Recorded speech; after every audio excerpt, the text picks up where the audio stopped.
In 1770, a Hungarian inventor unveiled a machine that could play chess and beat almost anyone who sat across from it, a mechanical figure in a turban that moved the pieces with its own wooden hand.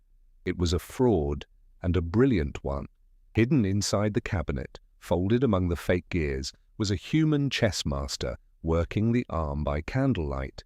2.5 centuries later, a London startup called Builder.ai raised around $450 million from Microsoft, SoftBank, and the government of Qatar on a promise that its artificial intelligence could build you a custom app as easily as ordering a pizza. The company reached a $1.5 billion valuation.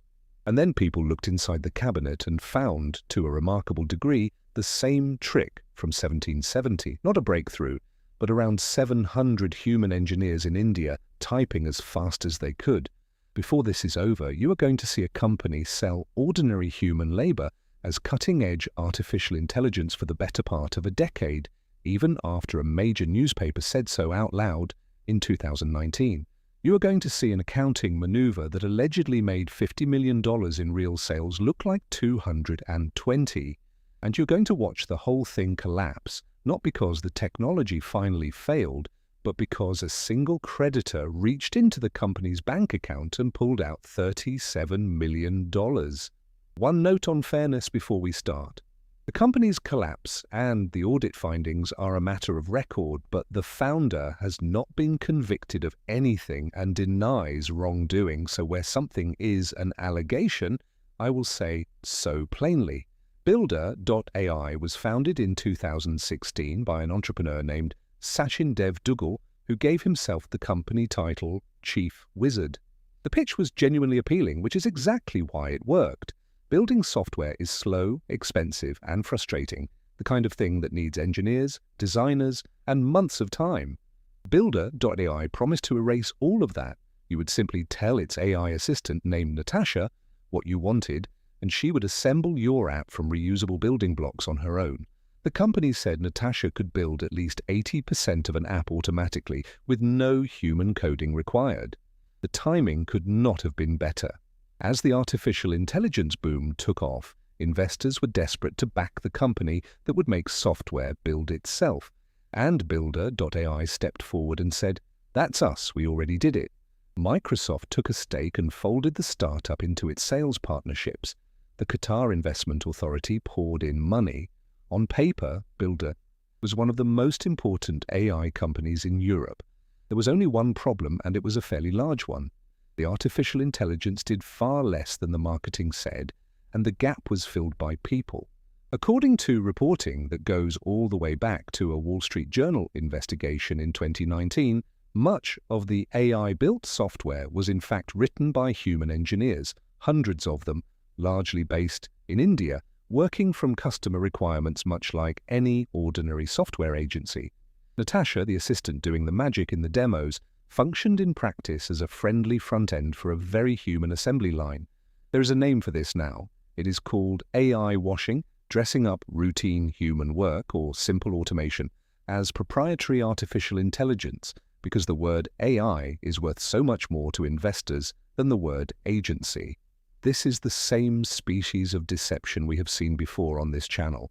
Theranos faked the blood test. Nicola rolled a truck down a hill and called it driving. Builder.ai, on the available evidence, hid the engineers and called it intelligence. The product underneath was real software, often delivered to real customers, but the thing being sold to investors, a machine that built apps by itself, was substantially a costume. If the technology was exaggerated, the finances, according to a later audit, were worse.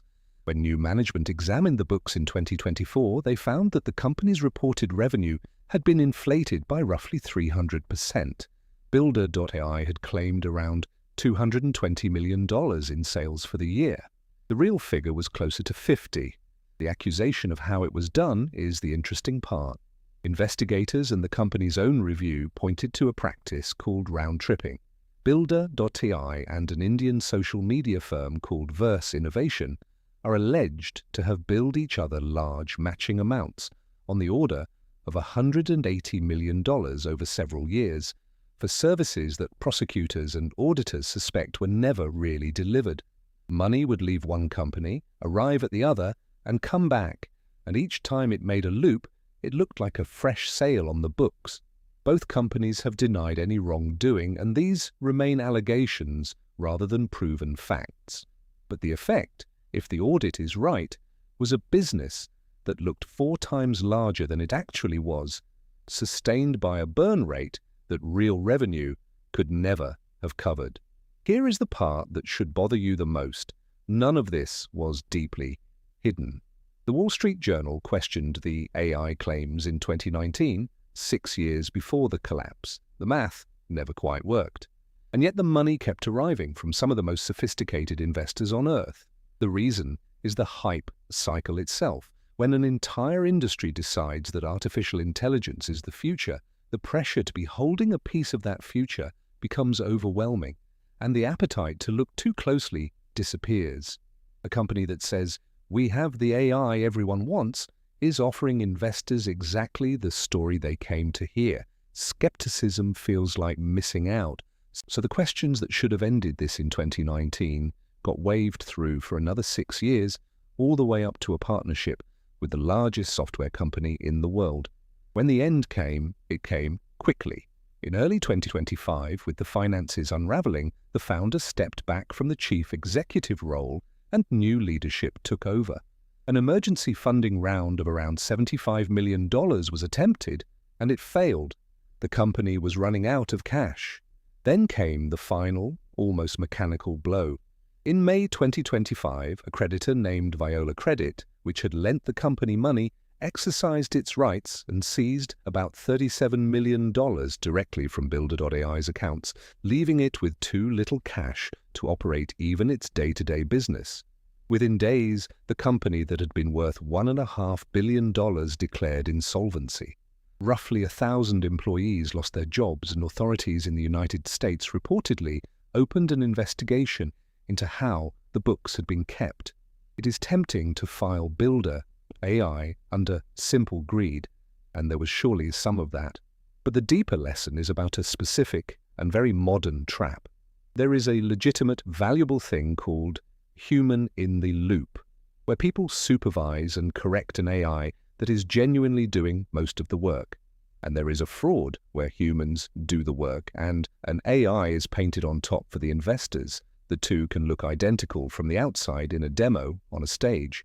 The only way to tell them apart is to ask the boring question that the hype cycle is designed to suppress. When the customer isn't watching, who or what is actually doing the building? Builder.ai allegedly answered that question one way to its customers and a very different way to the people writing the checks. The mechanical Turk worked for decades because audiences desperately wanted to believe a machine could think. Builder.ai, on the evidence so far, worked for the same reason. The technology was the costume, the belief was the product. So here is the lesson, and the AI boom is going to keep testing it.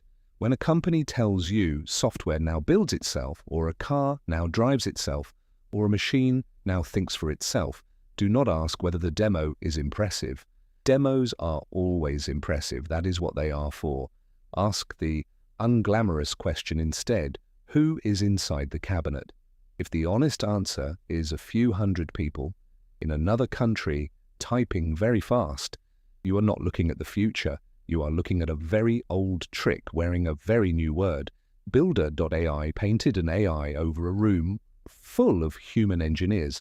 A decade earlier, a startup in Silicon Valley did something even bolder with a different kind of machine, running a single drop of blood through a device that did not actually work and faking the results on someone else's equipment, all the way to a $9 billion valuation.